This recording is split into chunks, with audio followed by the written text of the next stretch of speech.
Lo decíamos antes de la pausa, está con nosotros Gloria Álvarez, tiene 29 años, procede de Guatemala, nacida en Guatemala, licenciada en Relaciones Internacionales y Ciencias Políticas. En lugar de un viernes de Gloria, tendremos un lunes de Gloria. ¿Qué tal? Buen día, ¿cómo andas? Buenos días, Daniel, muy contenta. Muchísimas gracias por darme la oportunidad de estar aquí y a toda tu audiencia. Pues, Bien, Viernes de Gloria alude al nombre de tu programa radial. Sí, tengo un programa los viernes a las 6 de la tarde en Guatemala, que serían aquí a las 9 de la noche. Está muy bien. Bueno, su discurso, como les decíamos antes de la pausa en Zaragoza, en el primer Parlamento Iberoamericano de la Juventud, le cambió la vida en alguna medida. Gloria, por ejemplo, ¿no habías estado nunca en esta parte del globo, en Sudamérica? No, para nada. Nunca había pasado de Nicaragua a la parte sur de nuestro continente. Bueno, y ahora tienes una agenda muy intensa aquí en Uruguay y luego en Argentina. Sí. Bien, repasemos, si te parece, algunos fragmentos de ese discurso que se hizo viral pronunciado en Zaragoza.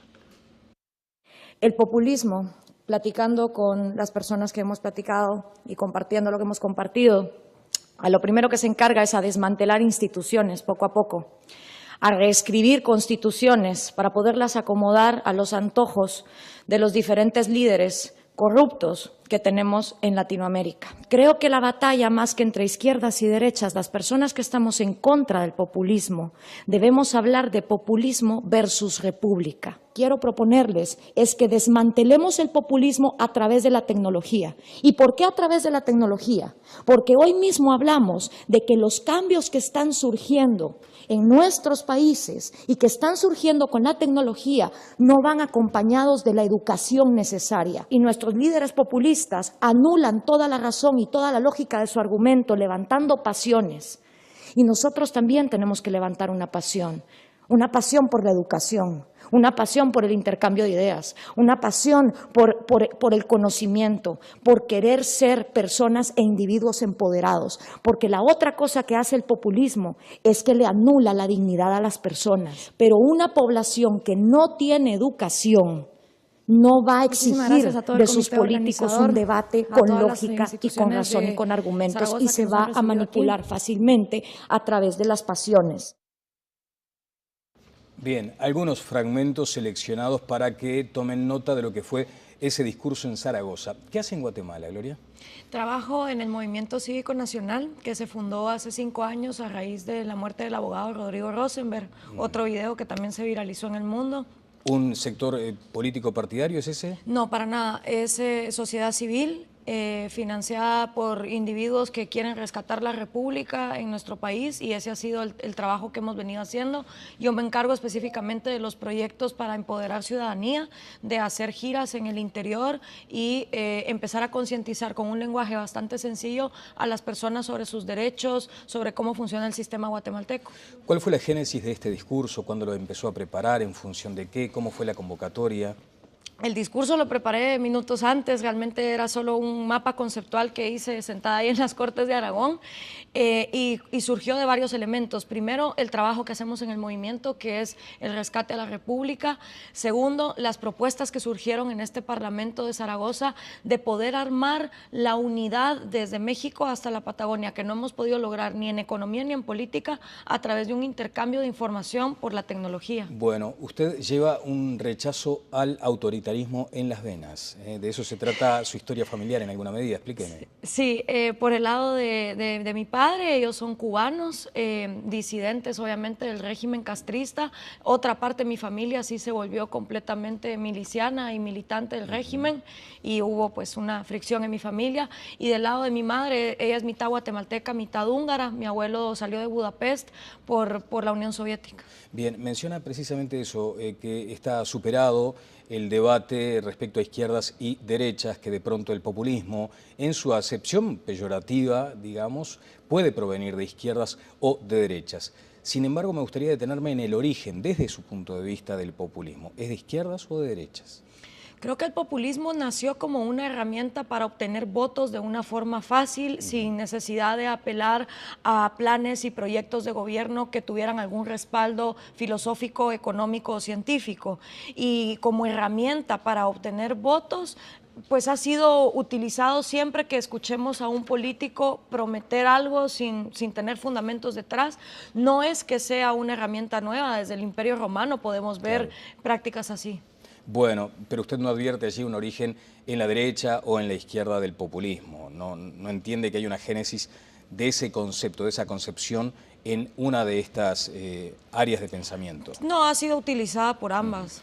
El populismo, con una significación peyorativa, y apelé en este caso a Wikipedia, es el uso de medidas de gobierno populares destinadas a ganar la simpatía de la población, particularmente si ésta posee derecho a voto, aún a costa de tomar medidas contrarias al Estado democrático, y hay 4 o 5 páginas destinadas a esto. ¿Dónde hay populismo en América Latina hoy?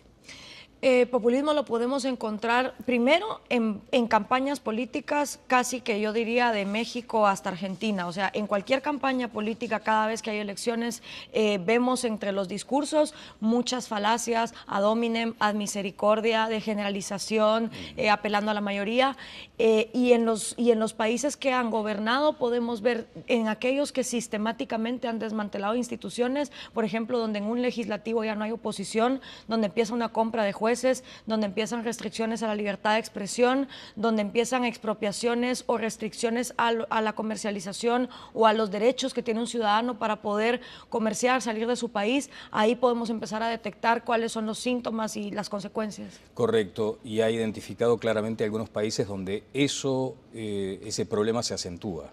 Sí, por ejemplo, si vemos la cronología y estudiamos lo que ha sucedido en Venezuela, en Ecuador, en Argentina con el control de precios recientemente, en Nicaragua, podemos ver que se sigue, digamos, este manual. ¿Y de Uruguay qué? Uruguay, creo que por lo que he podido absorber y por lo que he podido escuchar, está en un momento bastante interesante donde puede voltear a ver a la región y decir, bueno, tenemos un camino que podemos elegir o podemos elegir otro. Creo que están en un momento donde su institucionalidad es bastante fuerte aún y pueden tomar la decisión todavía de por dónde se quieren ir. Una persona como usted, inteligente y que además integra una agrupación como la que mencionaba, conoce a Uruguay no por venir geográficamente, instalarse físicamente aquí, lo conocía de antes a nuestro país. Sí, totalmente. De hecho, como un referente de los mejores países en la región, uno de los países con una clase media bastante amplia y pujante, con uno de los mayores niveles de alfabetismo, leen muchísimos libros al año, siempre visto como un referente, ciudades portuarias abiertas al mundo, al comercio, con una mentalidad mucho más abierta. Sí. Bueno, el 24 de junio en su página de Facebook tituló Golazo de Uruguay. Y allí dijo, vamos Uruguay, un país que admiro por pasarse por el arco del triunfo las críticas y amenazas internacionales por legalizar la marihuana. ¿Usted está de acuerdo con la legalización de la marihuana? Estoy de acuerdo con la legalización de las drogas porque en mi país se vive la narcoviolencia y honestamente creo que es una guerra que no vamos a ganar, sobre todo teniendo la tendencia hacia Estados Unidos. Sin embargo, he de aclarar que yo en ese momento no sabía que lo que había pasado era una monopolización estatal de la comercialización. Entonces, a pesar de que estoy a favor de la legalización, no estoy de acuerdo con que entonces pase a ser ni monopolio privado ni monopolio público. ¿Y cuál es el modelo que usted imagina? Yo creo que debe haber una libre competencia donde diferentes, desde farmacéuticas hasta comercializadoras e industrializadoras pudieran entrar para ofrecer los mejores precios, pagar sus impuestos y con esto también retribuir problemas de adicción y problemas de salud. La droga inserta en el libre mercado, digamos. Sí. Después dice, un país que ya superó la discriminación y donde el casamiento homosexual es válido como debe ser, comparte también este avance, digamos, en derechos. Sí, yo totalmente abogo porque todos los seres humanos debajo de nuestra piel somos exactamente iguales y en derechos necesitamos y tenemos derecho a tener los mismos. El país de América Latina con la mayor población atea del continente, ¿lo ve como una virtud? Lo veo como una virtud porque te permite ser bastante objetivo en el análisis y no dejarte parcializar por dogmatismos. Una mentalidad abierta al mundo, señala allí, no solo una cosmovisión tradicionalista. El uruguayo promedio lee más de 30 libros al año. Los admiro también por Nando Parrado, Roberto Canesa y por todos los sobrevivientes de la desgracia aérea de los años 70 en los Andes con el avión donde iba el equipo de rugby. Y por si todo eso fuera poco, dice además, por tener jugadores como Diego Forlán y Luis Suárez y por la forma lenta pero segura en que se posicionaron en Sudáfrica, amante del fútbol además. Sí, y le iba mucho a Uruguay en el Mundial de Sudáfrica. Que cuando vi la final contra Alemania yo estaba pero muriéndome porque ganaran. Bueno, hubo un avance en lo que se entiende como la agenda de derechos y en el mundo esto se le asocia a la imagen del actual presidente José Mujica. ¿Comparte que se asocie esto? Sí, o sea, se puede identificar por un lado algunos mensajes de, digamos, de división de la nación que yo he escuchado por parte de su presidente. Ya estando acá me he enterado de ciertas reformas constitucionales. Justo ayer dice que pues van a presentar el partido oficialista una reforma ya fundamentada, digamos, de lo que se busca cambiar en la Constitución para subir impuestos, para restringir prensa, de lo que he escuchado. Y por eso es que reitero, creo que es un momento interesante para los uruguayos de cuestionarse, de informarse todo lo que puedan para tomar las mejores decisiones. Bueno, con lo que usted sabe de Uruguay y de este proceso electoral, de hecho estamos a 6 días de conocer cuál será el próximo presidente de la República. ¿Tiene algún consejo para dar en ese sentido? Cuestiónense, infórmense y lleguen a sus propias conclusiones. Bueno, convocada aquí a Uruguay, en las redes sociales se consideró al menos digamos, curioso que usted llegue en este tramo de la campaña. Sí, eso fue gracias a Lourdes Rapalín. Ella me contactó por correo electrónico, como me han contactado miles a través de Latinoamérica, con una propuesta y me dijo, no puedo creer haber visto tu discurso, es algo que yo siento y que he tratado de transmitir, pero nadie es profeta en su tierra, a mí también me pasa en Guatemala.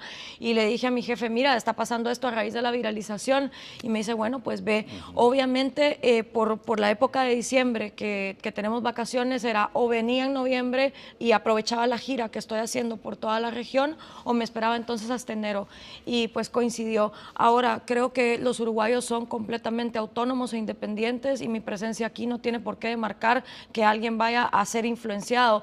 Las charlas están abiertas para ir a escuchar y cada quien es libre de tomar sus decisiones. Y también para ir a interpelar, digamos. Totalmente, de eso se trata.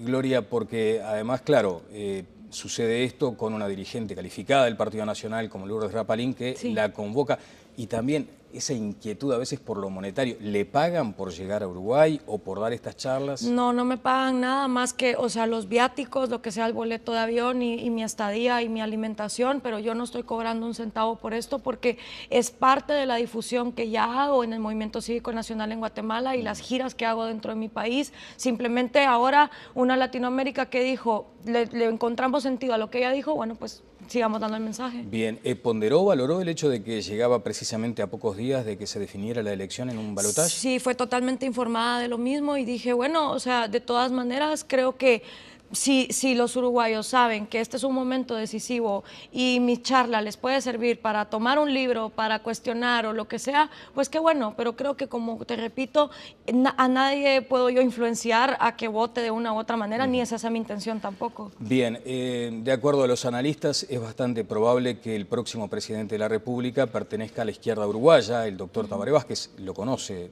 Bueno, ¿Sí? De hecho, seguramente también con respecto a la política que ha seguido Uruguay con el tabaquismo, le consta también esa acción. Sí, sí, sí. Bien, el hecho de que el doctor Vázquez pueda llegar a ser el presidente de la República, ¿le genera a usted alguna inquietud respecto a ese camino hacia el populismo? Yo creo que todo está en el rol de vigilancia que haga el ciudadano, y si el ciudadano uruguayo está dispuesto a exigir una rendición de cuentas, a que se le diga a dónde va a parar finalmente sus impuestos, a que se respete la institucionalidad, una izquierda también puede gobernar respetando la institucionalidad y siguiendo las bases de una socialdemocracia que busca realmente que se respeten los derechos. Sin embargo, pues también sería de ponderar qué está pasando en la región y ver entonces cuáles son las propuestas que están escuchando de sus actuales candidatos y comparar. Bien, ¿a usted le inquieta en particular las insinuaciones respecto a reformas constitucionales? Bastante, porque estas reformas casi siempre vienen amarradas con restricciones a la libertad del ciudadano. Vienen también hechas para que la institucionalidad pierda el peso que debería de tener, el equilibrio de poderes, y entonces poder tener una vía a través de la Constitución para pasar las leyes que puedan acomodarse a los intereses partidarios y arbitrarios. Bien, ha puesto énfasis en su discurso en lo que representa a veces el dilema respecto a lo que es asistir a aquellos sectores más vulnerables y no caer en el mero asistencialismo sin reclamar las contrapartidas. ¿Usted entiende que también detrás de eso puede existir una política rumbo al populismo, darle a aquellos más pobres elementos de subsistencia que los condicionen luego a la hora de votar? Sí, por ejemplo, en Guatemala sucede que todo el condicionamiento de los programas sociales que en campaña te venden como nacionales y para todos, luego se condicionan para afiliarse a un partido. Entonces, recibes la bolsa siempre que te afilies al partido. El programa social en sí no es el problema es la rosca de corrupción que se crea alrededor del mismo y que también no hay un escalafón de decir, bueno, primero va a ser un asistencialismo alimentario, para luego pasar a un microcrédito, para luego pasar a una beca universitaria o un técnico académico. O sea, si yo viera que hay un escalafón para ir empoderando al ciudadano y que tiene una fecha límite cada una de las etapas, pues uno dice, bueno, ok, es una ayuda asistencialista pensada con inteligencia, pero lo que vemos es que se repiten los mismos ciclos y a la gente la tienen manipulada por el mismo objeto material. ¿No se presta la confusión aquello de procurar el bienestar social y que esto sea interpretado como populismo? Por un lado sí, pero el bienestar social también se puede hacer de una manera transparente. Por ejemplo, el sistema de vouchers ha probado que para la educación funciona empoderar a los padres, o el sistema de pensiones individuales en el tema de salud también empodera al ciudadano para que él tenga su cuenta y con sus centavos bien contados. O sea, la asistencia social lo que debe tener es mucha transparencia, rendición de cuentas y que el ciudadano en cualquier momento pueda exigir que se le diga a dónde está yendo el dinero. Aquí se le ha criticado y cuestionado desde la propia izquierda al doctor Vázquez, candidato a la presidencia de la República, por el sistema de vouchers, en el entendido de que estaría dando el mensaje de que la educación pública probablemente conduzca al fracaso y que la educación privada es la mejor. ¿Usted entiende que es idóneo el sistema de vouchers? Yo entiendo, por lo que he estudiado en algunos países de África y también en América Latina, intentos que se han hecho, que lo que sucede con los vouchers es que solo son intercambiables por educación, es decir, no puede ir el padre y cambiarlo en una cantina. Entonces, a tener el poder, también puede decidir en qué colegio o en qué escuela meter a sus hijos, premiando así a las escuelas más eficientes. Bueno, en Zaragoza mencionó algo respecto a la tecnología, que es necesario desmantelar al populismo mediante la tecnología. Se puede decir que el movimiento Podemos ha apelado también a la tecnología para este caudal que se les está haciendo bastante difícil administrar. ¿Cómo se combate desde su punto de vista estas prácticas mediante la tecnología?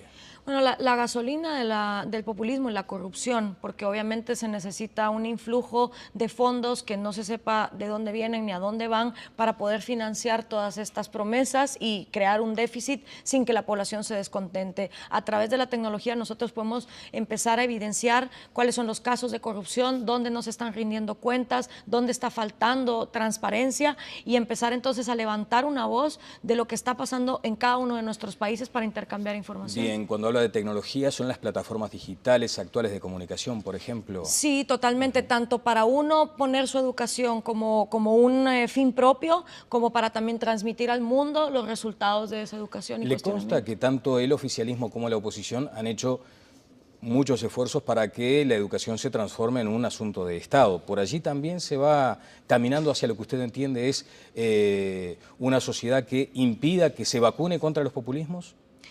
Sí, porque obviamente la educación tenemos que tener una educación que haga que la gente piense, cuestione, que se empodere. Yo hablaba del círculo de victimismo que empieza desde una educación donde se nos mete el chip de que somos víctimas de algo, de alguien, puede ser España, los yanquis, los oligarcas, los indígenas, etcétera, y esto logra una generación que es aversa al riesgo, y la gente que no toma riesgos no quiere venir a invertir con su propio dinero. Entonces puede ver en el gobierno una mina de oro muy cómoda, porque con el dinero de los demás yo puedo enriquecerme, y desde el gobierno mantener esa misma educación de victimismo para que el ciclo se repita. Ese es el riesgo. Si me permite volver muy brevemente sobre el caso España y Podemos. Iglesias está allí convocando a las masas a través de las plataformas tecnológicas, y ahora parece que está en una encrucijada. No sabe exactamente cuál es el rumbo que debe seguir. ¿Cuál es su consideración ya que estuvo allí? Pues por un lado creo que sí, efectivamente están utilizando la tecnología para dividir a la sociedad en la casta, el pueblo, porque es también típico de que necesitan dividir a la sociedad, desmantelarla para que la misma se odie, y cuando la sociedad se odia, deja de intercambiar ideas. Entonces es más fácil para el populista decir lo que quiera.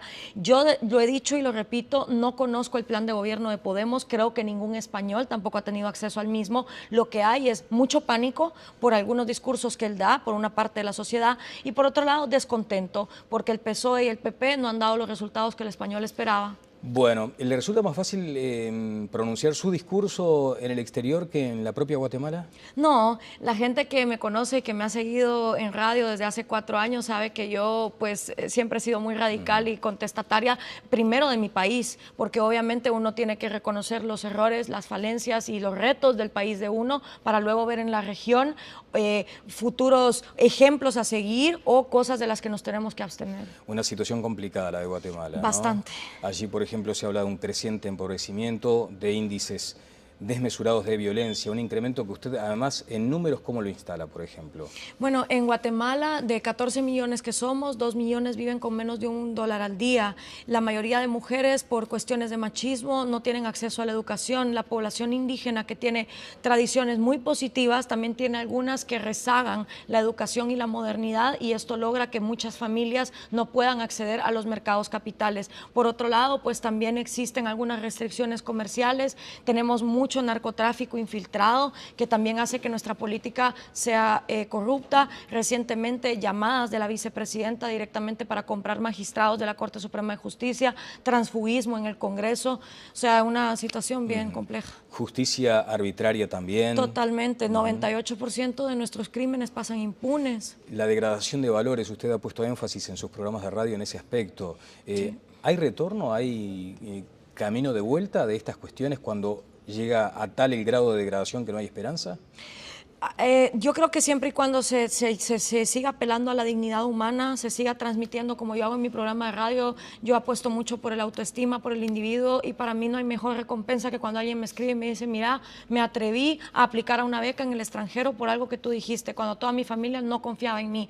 Entonces yo creo que los cambios son así, mentales y poco a poco. Bien, ¿cuántas visualizaciones ha tenido el video?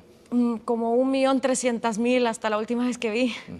¿Este flujo, este volumen, no le hace pensar de pronto en un cargo electivo en su país? Por el momento no. Realmente, ¿Por el momento no? No, por el momento no, porque realmente de las ofertas políticas que hay, no hay ninguna que realmente se comprometa a rescatar la República. ¿Hay instancias electorales el año próximo en su país? Sí, en septiembre del año próximo. ¿Y allí cuál es la posición que usted asumirá? Pues va a estar difícil. Entre los 3 candidatos que están más arriba, la verdad es que las medidas populistas corren y van. Y luego, pues hay algunas propuestas de partidos más pequeños que aún no se han consolidado, porque empiezan todos a ver cómo forman alianzas, entonces faltará ver. Bueno, hay algunas consideraciones aquí en las redes sociales. Sí. Educación de victimismo, nunca mejor enunciado. La licenciada Gloria Álvarez, aquí en el espacio, la felicita. Dice, bueno, si estará informada que hasta dijo que hinchó por nosotros en la final con Alemania y Sudáfrica. Bueno, cierta ironía.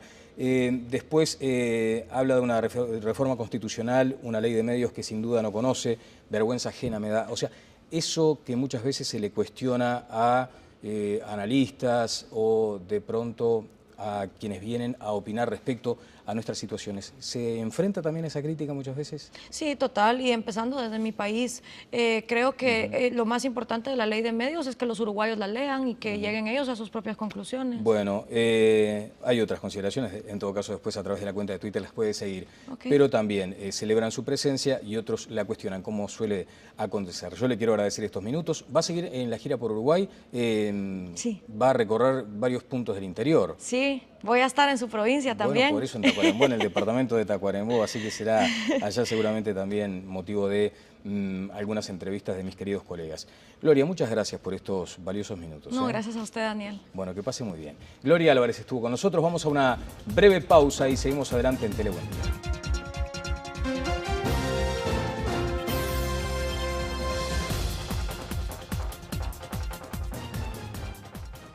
la unidad desde México hasta la Patagonia, que no hemos podido lograr ni en economía ni en política a través de un intercambio de información por la tecnología. Bueno, usted lleva un rechazo al autoritarismo en las venas. De eso se trata su historia familiar en alguna medida, explíqueme. Sí, por el lado de mi padre, ellos son cubanos, disidentes obviamente del régimen castrista. Otra parte de mi familia sí se volvió completamente miliciana y militante del régimen, y hubo pues una fricción en mi familia. Y del lado de mi madre, ella es mitad guatemalteca, mitad húngara. Mi abuelo salió de Budapest por la Unión Soviética. Bien, menciona precisamente eso, que está superado el debate respecto a izquierdas y derechas, que de pronto el populismo, en su acepción peyorativa, digamos, puede provenir de izquierdas o de derechas. Sin embargo, me gustaría detenerme en el origen, desde su punto de vista, del populismo. No van acompañados de la educación necesaria, y nuestros líderes populistas anulan toda la razón y toda la lógica de su argumento, levantando pasiones. Y nosotros también tenemos que levantar una pasión por la educación, una pasión por el intercambio de ideas, una pasión por el conocimiento, por querer ser personas e individuos empoderados, porque la otra cosa que hace el populismo es que le anula la dignidad a las personas. Pero una población que no tiene educación no va a exigir de sus políticos un debate con lógica y con razón y con argumentos, y se va a manipular fácilmente a través de las pasiones. Bien, algunos fragmentos seleccionados para que tomen nota de lo que fue ese discurso en Zaragoza. ¿Qué hace en Guatemala, Gloria? Trabajo en el Movimiento Cívico Nacional, que se fundó hace 5 años a raíz.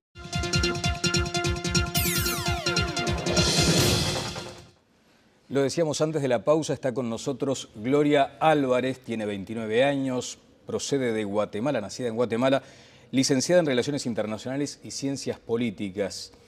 En lugar de un viernes de Gloria, tendremos un lunes de Gloria. ¿Qué tal? Buen día, ¿cómo andas? Buenos días, Daniel, muy contenta. Muchísimas gracias por darme la oportunidad de estar aquí, y a toda tu audiencia, pues. Bien, Viernes de Gloria alude al nombre de tu programa radial. Sí, tengo un programa los viernes a las 6 de la tarde en Guatemala, que serían aquí a las 9 de la noche. Está muy bien. Bueno, su discurso, como les decíamos antes de la pausa, en Zaragoza, en el primer Parlamento Iberoamericano de la Juventud, le cambió la vida en alguna medida. Gloria, por ejemplo, ¿no habías estado nunca en esta parte del globo, en Sudamérica? No, para nada. Nunca había pasado de Nicaragua a la parte sur de nuestro continente. Bueno, y ahora tienes una agenda muy intensa aquí en Uruguay y luego en Argentina. Sí. Bien, repasemos, si te parece, algunos fragmentos de ese discurso que se hizo viral pronunciado en Zaragoza.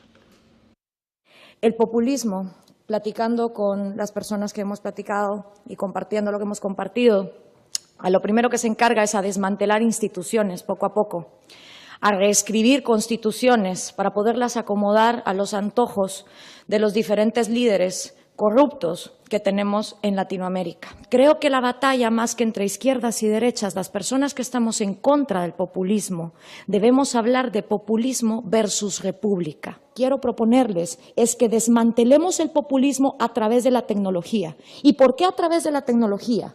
Porque hoy mismo hablamos de que los cambios que están surgiendo en nuestros países y que están surgiendo con la tecnología. Desde la muerte del abogado Rodrigo Rosenberg, otro video que también se viralizó en el mundo.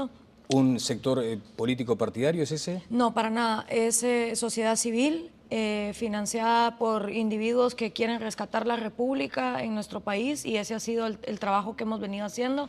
Yo me encargo específicamente de los proyectos para empoderar ciudadanía, de hacer giras en el interior y empezar a concientizar con un lenguaje bastante sencillo a las personas sobre sus derechos, sobre cómo funciona el sistema guatemalteco. ¿Cuál fue la génesis de este discurso? ¿Cuándo lo empezó a preparar? ¿En función de qué? ¿Cómo fue la convocatoria? El discurso lo preparé minutos antes, realmente era solo un mapa conceptual que hice sentada ahí en las Cortes de Aragón, y surgió de varios elementos. Primero, el trabajo que hacemos en el movimiento, que es el rescate a la República. Segundo, las propuestas que surgieron en este Parlamento de Zaragoza de poder armar